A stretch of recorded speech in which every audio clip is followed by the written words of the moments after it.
Berhubungan intim di pinggir kasur bisa hamil anak perempuan. Bener nggak sih? Sebenarnya jenis kelamin anak-anak itu, pada saat dihamil ibunya, itu akan ditentukan oleh sel sperma yang dari ayahnya. Nah, kenapa ditentukan oleh sperma ayahnya? Karena penentuan jenis kelamin anak itu ditemukan dari kromosom seks. Kromosom seks pada sel telur itu hanya mengandung kromosom X, sedangkan kromosom seks pada sel sperma bisa mengandung kromosom X ataupun Y.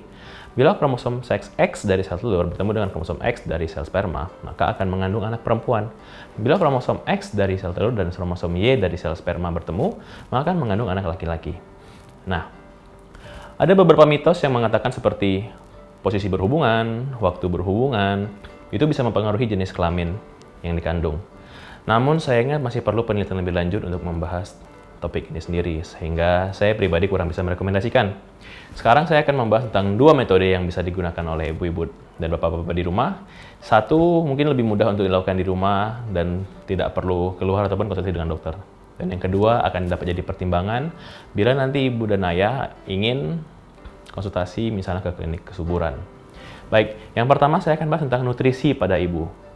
Nutrisi pada ibu ini terutama pada ibu-ibu yang sedang program hamil ya.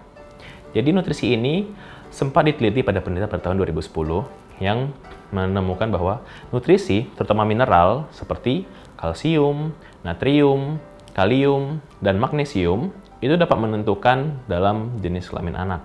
Pada penelitian ini ditemukan bahwa pada ibu-ibu yang pada saat program hamilnya kadar magnesium dan kalsiumnya lebih tinggi dibandingkan kalium dan natriumnya, cenderung akan mengandung anak perempuan. Sedangkan kebalikannya, pada ibu-ibu yang kadar natrium dan kadar kaliumnya lebih tinggi, cenderung akan lebih mudah mengandung anak laki-laki. Namun ini bukan berarti nutrisi-nutrisi yang lain akan dikurangi ya ibu-ibu. Kemudian, metode kedua, metode ini disebut metode memilah sperma. Sesuai dengan namanya, metode memilah sperma ini adalah memilah-milah sperma dari si ayahnya.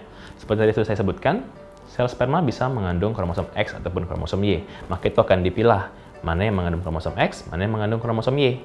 Jadi dari metode ini, angka keberhasilan yang dapat ditemukan sekitar 80-90% dari penelitian sudah dicek. Namun di Indonesia sendiri, metode ini itu dapat dilakukan untuk anak kedua dan seterusnya. Jadi untuk anak pertama tidak boleh dulu. Nah, jadi ini dua metode yang dapat dicoba untuk di rumah. Semoga berhasil. Tadi itu dua metode yang dapat dilakukan di rumah ataupun jadi pertimbangan untuk konsultasi ke dokter di klinik kesuburan Anda. Bagaimana? Apakah sudah cukup? Atau mungkin ingin tahu metode-metode lain? Silahkan komen di bawah ya.